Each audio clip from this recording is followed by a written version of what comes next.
does this play out day to day? You know, when we're looking at the news, we're seeing things where, hey, there's exercises that are happening, there's ships that are passing through here. How do these nations almost collide or conflict when dealing with the issues related to the South China Sea? One of the interesting things in the South China Sea is that because of its location, because it's so important for the foreign trade of all the countries surrounding it. For example, 80% of the foreign trade of Vietnam comes from the South China Sea, same amount for Philippines, similar amount for Malaysia. 40% of the foreign trade of China pass through the South China Sea.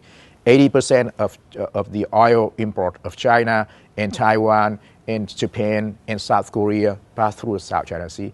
And so there is a shared interest of all nations there to prevent extended conflict. And so a lot of things that their conflict mostly happened in the gray zone between the legal and the illegal. The gray zone under threshold of an open conflict. You don't see real, military forces, clashing each other, but just, gray zone operations. What are some examples of just gray zone Example conflict? is, for example, China used a lot of the maritime militia.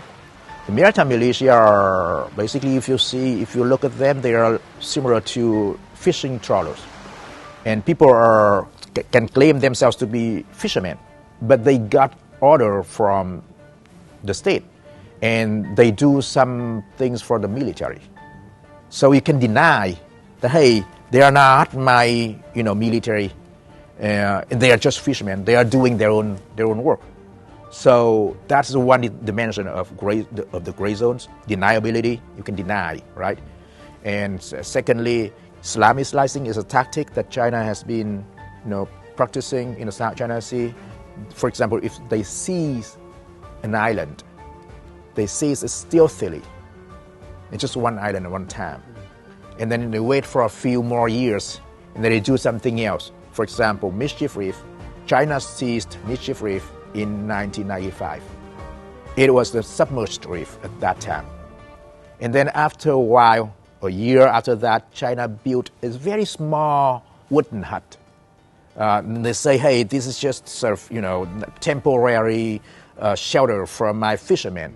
So the Philippines, first the fishermen wanted to bomb the Chinese structure, but then this, it was not worth, a military action, and so the Philippines didn't do it.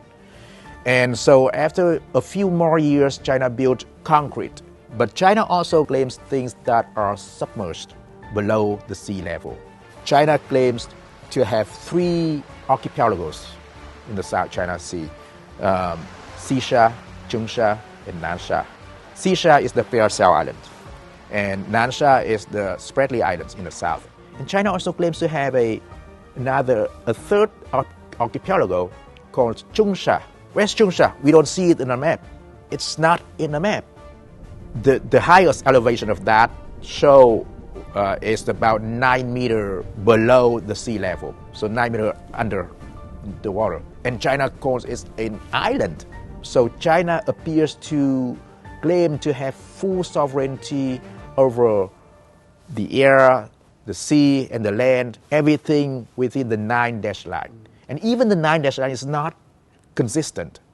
One time they are here, another time they are there.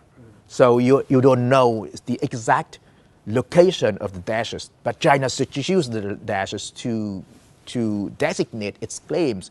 And so China claims full sovereignty